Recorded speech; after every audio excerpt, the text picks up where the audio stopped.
Cuman nggak tahu kenapa memang di lokasi itu aja hampir setengah orang yang ada di situ nggak enak badan. Nah kemudian next day-nya dikasih tahu sama salah satu orang di produksi ini bahwa pada malam itu di meja itu tuh ternyata emang ada yang ngedeketin.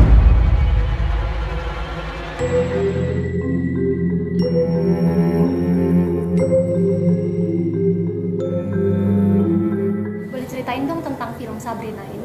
Kalian di sini berperan sebagai apa? Katanya Mas Christian juga ini pertama kalinya ya syuting film horor. Di film Sabrina ini saya berperan sebagai Aiden. Aiden adalah suaminya Mayra yang diperankan oleh Luna Maya. Aiden ini adalah pemilik perusahaan mainan Cave Toys, di mana boneka Sabrina Second Edition yang ini diproduksi di perusahaan mainan milik saya dan keluarga. Dan dari situ konflik dan cerita mulai berjalan.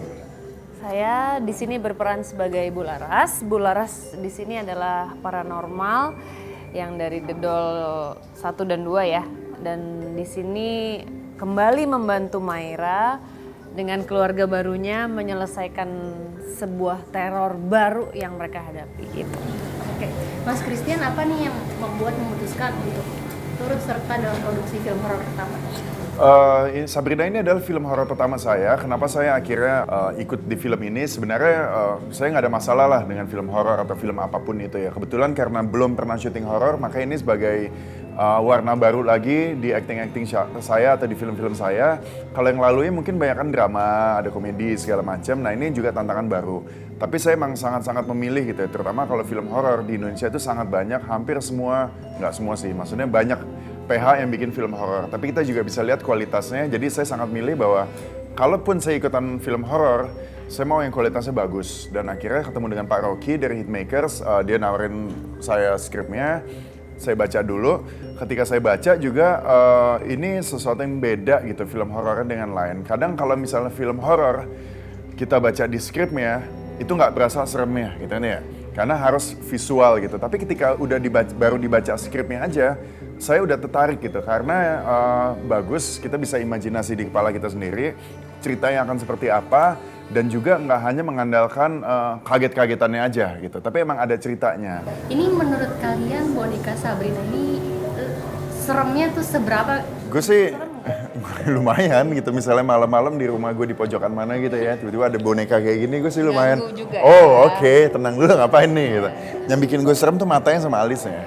Kalau misalnya sudah nonton The Doll 2, bentuk boneka Sabrinanya yang dulu matanya dan apa ya, wajahnya nih nggak seperti ini. Kalau dulu lebih manis, kalau ini nggak tahu apa ya, lebih apa ya, nggak enak gitu tatapannya. Yang pasti harus lebih serem dari yang The Doll 2 ya. Udah kayaknya nggak bisa bicara banyak nih soal Kamu serem nggak lihat ini? Kamu iya itu. Aku aja kaget tadi, aja udah ini banget. Proses syutingnya sendiri seperti apa nih? Mbak Sarah kan juga bisa merasakan hal-hal mistis ya.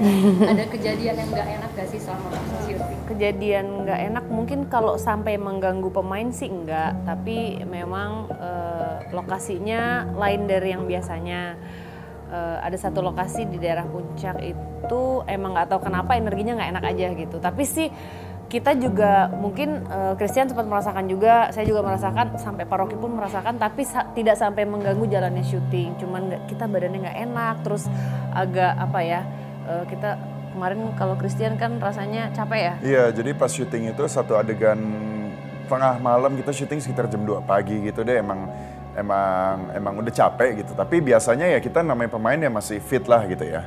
Tapi saat itu, hari itu dan momen itu kok gue berasa ngantuk banget, kayak ngantuk-ngantuknya, kayak tiba-tiba energinya habis, hilang gitu. Di meja makan tuh, adegan meja makan ada Sarah, ada Luna, ada Jeremy.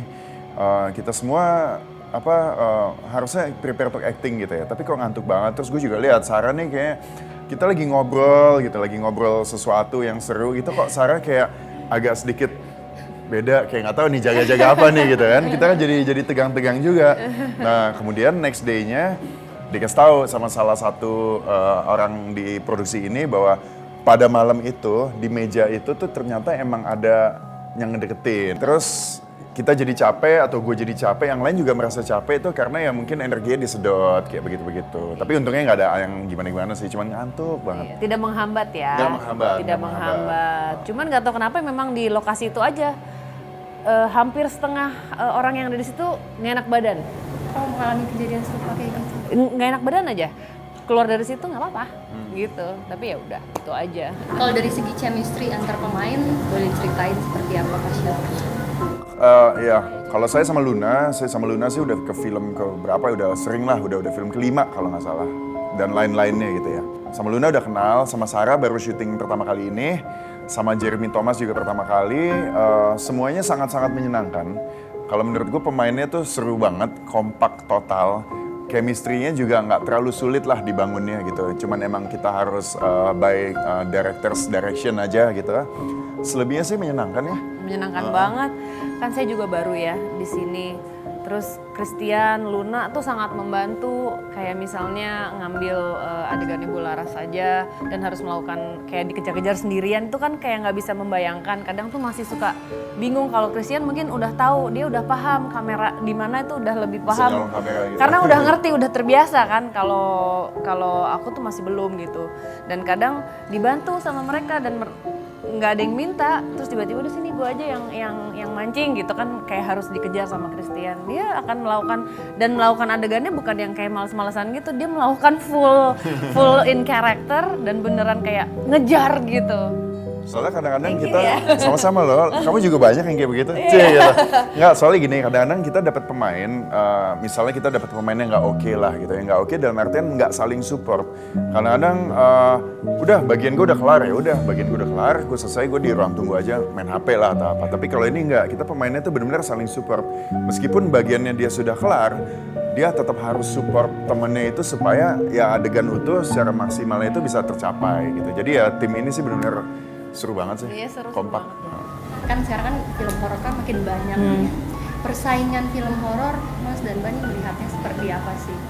Ya itu tadi yang gue bilang, di Indonesia film horor banyak dari berbagai yang syutingnya dari cuman seminggu sampai yang kayak kita punya 36 hari itu ada gitu. Jadi emang pembedanya adalah seberapa serius film ini digarap oleh produsernya. Kenapa? Kalau misalnya kita lihat film horor itu adalah banyak yang bilang film ini dijamin laku lah. Lo bikin syuting horor, lo taruh pocong di pojokan laku gitu kan. Tapi apakah horor seperti itu yang mau kita mainin gitu. Nah, yang membedakan adalah itu seberapa serius digarapnya dan seberapa bagus skripnya ini dituangkan ke dalam sebuah film yang nggak cuma ngandelin pocong lewat atau kaget-kagetan aja, yang kayak begitu-begitu. Jadi ya, saya melihatnya itu kalau di film Sabrina ini, Hitmakers yang tadi saya bilang 35 hari syuting, dan kita juga bisa tahu lah bahwa production budgetnya itu nggak murah gitu, karena full of lengkap lah semuanya tuh ada. Jadi kita juga syuting tuh makanya 36 hari karena bukan santai. Kita nggak mau terburu-buru dalam artian 12 hari atau 10 hari kelar. Jadi syutingnya tuh nggak maksimal. Ini kita cenderung santai tapi capek gitu. Tapi karena ya mau hasilnya maksimal. Kita pengennya sebanyak mungkin yang nonton. Dan nggak hanya banyak jumlah penonton tapi melekat di hati dan review bagus. Ya. Jadi ya kan, jadi nggak hanya cuman udah nonton habis itu lewat, enggak. Ya justru ya nonton dan bagus dan sharing ke teman-temannya supaya teman-teman yang menonton lagi terus nanti dia sharing jadi viral gitu. Yang pasti harus nonton. Apa yang membuat Sabrina ini berbeda, yang pasti lebih lebih teror dari Sabrina The Doll 2. Ceritanya juga kalau nonton The Doll 2 itu kan tegang ya sampai habis gitu, kayak nggak dikasih nafas. Ini bawa minum yang banyak ya nanti kalau pas nonton, sama tisu bawa juga. Yang pasti lebih menegangkan dan secara cerita juga emosinya juga pasti akan dimainkan di situ dan ada twistnya juga gila banget. Jadi ya harus nonton sih. Optimis banget. Oh ini juga film horor pertama gue, jadi teman-teman harap antisipasi yang baik-baik. Teman-teman jangan lupa nonton Sabrina tanggal 12 Juli akan tayang di seluruh Indonesia. Saksikan di bioskop-bioskop kesayangan kalian semua. Jangan lupa buat teman-temannya ya. Nggak boleh nonton sendirian. Nggak boleh nonton sendirian, soalnya serem banget.